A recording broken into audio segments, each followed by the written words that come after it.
bandiraɓe min calmini mon moni kala inde moni yettode mon no gonɗen no gonirɗon en jetti jomiraɗo joom baɗe bawɗe baɗowo ko weela en weela no welirani baɗɗe men nden ka mum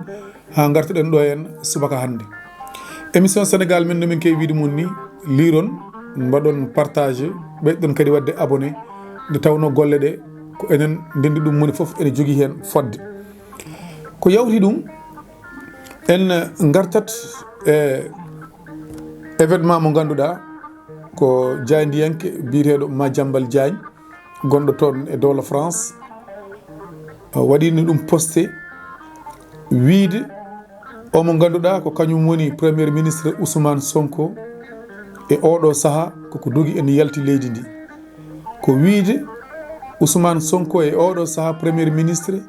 woni koye eggude Petit Palais ene fati galle mum ko haalde hen haalullaji ɗi ganduɗa yimɓe heewɓe dañi hen fayre kono noon e on ñalawma ɓooyani jayde wiitede confidentiel Afrique yeddi ɗum ha laaɓi kadi Ousmane Sonko nde yahata nde premier ministre Ousmane Sonko nde yahata nde wona laawol cuuɗingol wona laawol moojere heddoto noon e oɗo régime kamɓe kamaɓe haɓe jogui systéme moɓe jogui o aɗa andi enen gowɗen yiide so tawi premier ministre en yalta walla président en yalta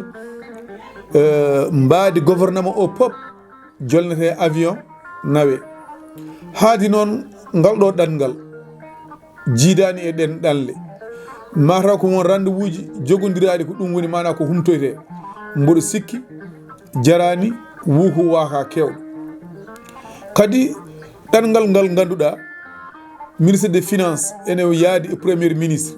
e chef de protocole tawa tan koye délégation tokoso tan pamaro yaade humtoyde haajuji leydi ndi jarani haalde hen won haalullaji e jiibde haqqillaji yimɓe kanko Madiambal Diagne hande ɗo ɗo yarate to woni to wonko foti jojjude e yeeso makko caggal won luural gongal hakkude makko e état Sénégal laamu wi ene sohlimo o dogi o yalti leydi ndi o wi o woni koye hebloyade défense makko tawanno hande o foti artude caggal ɗum ɓiyiko e joom suudu makko e musidɗo makko ɓen jaggama mbaɗa may kaso ha ɗo ɗo yarete ni joom suudu makko wona kattanɗo nene pavillon spécial mboɗo sikki hande wonko ɓurno jojjude hande e Madiambal Diagne ko wona haalde haala Ousmane Sonko kadi soko tawi yimɓeɓe mbatti hakkillaji so ƴeewi gila ha ɗo ɗo yarete ɗo Allah andi holko lombi hakkude mabɓe kono gila fuɗɗi ha ɗo ɗo yarete Madiambal Diagne meeɗa haalde ko yoodi walla ko feewi e président Ousmane Sonko woni premier ministre Sénégal kono ɗum fo e waade noon haalde e neɗɗo o wona ɗum woni ko jojji ko haalde e gueɗal ngal ganduɗa ko ɗum ɗo woni ko neɗɗo o halfina so tawi gollani aɗa wawi haalde hen ɗum woni ko yoodi ɗum woni ko fayodini kono hande soko tawi en ƴeewi ko wiyete ɗo ko opposant ji ɗi foof le chroniqueur yi foof hande soko tawi a ƴeewi kalani e golle ɗe kalata koye neɗɗo o ɗum noon wona ko jojji hande ko ɓuuri jojjude hande e Madiambal Diagne ko arde noto laawol leydi Sénégal taw wona wadde feere ene ƴeewa no waɗiri annilé artirede wasa artirede heddo toon saabu ene wayno ɗo ɗo yarete sa yi Madiambal ene jogiri e yidde wasde artude ko wi ko hoolaki e sa ƴeewi paɗal ngal firata komi hoolaki leydi Sénégal walla mi hoolaki ñawoɓe Sénégal somi yeehi toon de haɓe mbawi ñawdeɓe ñawore nde rewan lawol somi yeehi toon mboɗo wawi lebtade somi yeehi toon hande hay hunde ala ko jojji e yeeso Madiambal so wona arde waɗa feere noto lawol leydi Sénégal ko ɗum woni ko jojji kala ko wona ɗum c'est de cakaneri kala ko wona ɗum ko kecci saabu omo wiyanno Ousmane Sonko yo ya notoyo justice et pourtant de ko o justice wonɗo hen ha hande mi yiyani hol fayre hol kulol ko neɗɗo o ene doga ene woppa ɓesgu muɗum ene wurta e neɗɗo goto kadi wonkone haala jiiɓade haqqillaji yimɓe foof beñoto goɗɗum ko wona ɗum en nani goto e yimɓe leydi ndi taw ene wiye ko kilifa diine walla ni ko kilifa politique wi waɗi nodduɗo ɗum wi ene jogui kulol ene jogui fayre e politique Sénégal o wi ɗum ko woni o wi saabu premier ministre ɗannade président ɗannade leydi oppe mairie ɗum hay goto anda ko ɗum firtata ɗum meeɗa wadde e leydi Sénégal ɗum kadi ko hulɓinde yimɓe kadi premier ministre e ɗannade ɗum addanani leydi ndi darade saabu kamɓe ɓe jeehi ko e mission o leydi ndi ɓe jahanta ko leydi ndi ko leydi ndi ɓe jahani caggal leydi waddi wondeɓe ɗo e wasde wondeɓe ɗo ɗum addanta leydi ndi darade kadi so tawi neɗɗo ene wiya premier ministre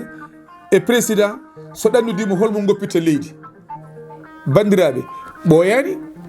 Macky Sall holno foti duuɓi waɗi ɗo henna ala premier ministre wona ndew fini foof o dañi haaju caggal o yaha régloyde haajuji leydi ndi kanko e ɓe foti yaadude e nden ndew ala premier ministre nde somoya holmo accete leydi ndi holmo peti leydi ndi waddi nde premier ministre ala président sene yaha ɗo ɗaccata leydi ndi ɗo ko ɗon président e premier ministre so tawi ene ɗanno ko ɗon ɓe goppata leydi ndi hay hunde ala hen conséquence hay hunde ala hen ko waɗi compliqué hay hunde ala hen ko ani yimɓe yo gartir haqqillaji munen combat politique ko combat politique kono wonko ganduɗa nattaɗo wonde combat politique ko leydi ndi pop e mbade kuptidindi gonɗa e haljinde ko leydi ndi gonɗa e haljinde o biyeteɗo Cheikh Yérim Seck ɗeɗo balɗe o wi ko Diomaye meeɗa wonde candidat Ousmane Sonko Ousmane Sonko Diomaye wonani candidat muɗum bandiraɓe e nder ɗiɗo fannuji ɗiɗi eɗen poti miijade hen goo nde Ousmane Sonko woni prison vidéo yalti mo waɗi galle makko guila nde o uddata on nde vidéo jaltuɗo o wona e nder prison he waɗa ko toon e galle makko guila ussoyade Cap Manuel ɗiɗi ko adi ɗum o Cheikh Yérim Seck émission TFM ko kanko wi Diomaye woni candidat Ousmane Sonko te Ousmane Sonko so waɗi Diomaye candidat Pastef fusat o wi Birame Souleye Diop en jaɓata Diomaye wona candidat waddi Pastef fusat Birame Souleye Diop en kañumen goppata Ousmane Sonko ene waɗa Diomaye candidat kañumen jooɗo ene ndewa caggal Diomaye ɗum o wino de hande kanko wiiti Diomaye wonano candidat Ousmane Sonko c'est grave yimɓe ne pijiri haqqillaji mumen tan e dow mere tan yimɓe ne pijiri haqqillaji mumen tan bandiraɓe oɗo neɗɗo goto hol hen mo jaɓeten hanki tan ko Diomaye woni candidat Ousmane Sonko hande tan Diomaye wona candidat Ousmane Sonko te foof ko neɗɗo o goto haaɗi ɗemgal gotal hoore wotere yimɓeɓe yoɓe goppu koɓe pijirta haqqillaji mabɓe ɗi ko wona haqqillaji yimɓe pijirta ko haqqillaji mabɓe ɓe pijirta par ce que yimɓeɓe hay goto ha ngaka combat moɓe mbanno mone gila law ha ɗo ɗo yarate ko hen tan ɓe goni neɗɗo noon ko yiɗi ko e ko Allah waɗata ko wona gotum aɗa wawi yidde hunde hawra ko ɗum ɗo Allah hoddiri Allah waɗa ɗum aɗa wawi yidde hunde wona ɗum Allah hoddiri ko an tan wonki mum wonta e huɓɓude a wakkilto jaɓa ko Allah waɗi ko mon yiɗi foftude degay nanggu dogal ko boggo noppalo degay nanggu dogal kala mo jaɓani hoddiro Allah ma heddo e ɓernde huɓɓude e lebta ha abadan dayman dappat a foftata ɗe balɗe noon président Diomaye yeehi Angola won ko yiyande wotere joguimi hen saabu Pastef ene jogui wutte holko woni wutte Pastef soko tawi ala ko heddi potiral ene waɗa moni fo ɗo gummoriɗa foof ko wutte ma ɓornotoɗa rassemblement ji Pastef minen min de mi heewani walla mi meeɗani yiide heen tisetaji ene mbaɗe confectionné pour neɗɗo waddi sa ƴeewi oɗo voyage terrain o koko fittoya won ardiɓe pitti terrain o nawi tisetaji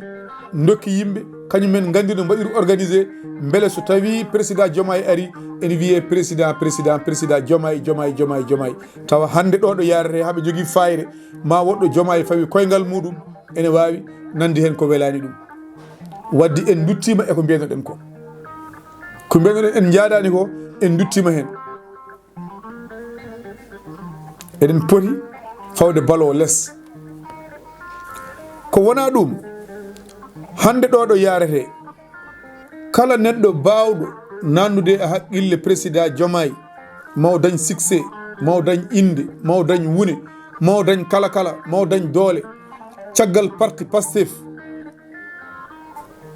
bonnanimo golle makko hande ɗo yarete sa ƴeewi hande ko haalata ɗo ko pop walla ko woni caggal makko pop walla ko yiɗi yadde makko pop wiyoɓe ma ko an leydi ndi ardini ko an leydi ndi suuɓi wiyoɓe noon ɓe pop ɓen goni hanki wiyannoɓe mo o wawa wonde président o ala fayide o ala mbadi ndi o ala charisme o ala Allah andi holno joɗorto e Joe Biden en Allah andi holno joɗorto ko wayno Macron en par ce que o ala fayide ko ɓen tan wiyannoɓe mo konngudi bonɗi kala ko ɓen hande darti ene mbiya Ousmane Sonko wona kañum waɗimo hankay ko Ousmane Sonko waɗimo saabu Allah sene rokka neɗɗo wodan ɗo rewni ko Allah rokkata laamu kono wodan ɗo rewni waɗat sababuji heddi noon ko yimɓeɓe kalata hen ko gonɗi tan ko gonɗi projet moɓe jeynomino haɓene guitta ɗum e juuɗe mabɓe ɗum min kalat ɗum hande min kalat ɗum janggo lamɗo fof bawɗo wonde min dewirta e mum ko jogade jorto moƴƴo ma faw leydi ndi e lawol ma ren ngaalu leydi ndi ma ren foddeji leydi ndi moni kala ma heeɓa haqqi mum ha timma ɗum min dewirta hen soko tawi o yiɗi ko wadde ko anni wadde ko transimaji yo garta won bonandeji tumano hankadine yo yimɓe jaafodir yo yaafe hade ma yaafade neɗɗo hade yimɓe hawridde yo kaltit ande holtoñƴe holno foti milliard uji leydi ndi bonna holno foti pitali leeli kanko Bassirou Diomaye haade makko nadde paale fodde wonde capanɗe jeere innama aade ɓiɗo leydi Sénégal wasi fittandu muɗum ɗum ne foti labde ceer ɗum koko foti labde eko wiyete waɗi yimɓe nawɓe ngaluji koko foti labde kala ko wona ɗum Bassirou Diomaye Diakhar Faye ko waɗi o waɗi koko welimo kono o waɗani ko haalduno yimɓeɓe so janfima yimɓeɓe noon ha yesso ko lawol moni fof ne jogi kartal mum électeur hay sinno ma woɗɓe kawrani hen ma woɗɗo hawruɓe hen ene raɓɓiɗi famni hay goto rewata e président walla vice président walla premier ministre pour e ko joɗɗo walla debbo mum ko joɗɗo non ko yimɓe fof mbawa ardodade wodat suɓaɓe son cuɓama on mbaɗɗon yimɓe ko poɗɗon waɗani ɗumen ko hande leydi ndi koko tampi leydi ndi koko dari il faut keñoɗon wooda ko mbaɗɗon ko ganduɗa ene memo ene yiyo alay saago nanodiral waɗa alay saago pamodiral waɗa haqqillaji yimɓe jeeda ɗum woni ko poɗɗon wadde bandiraɓe oɗon jarlo oɗon jaafo oɗon goppa hakke so waɗi gantiɗa haala he wona ɗum woni sagoji amen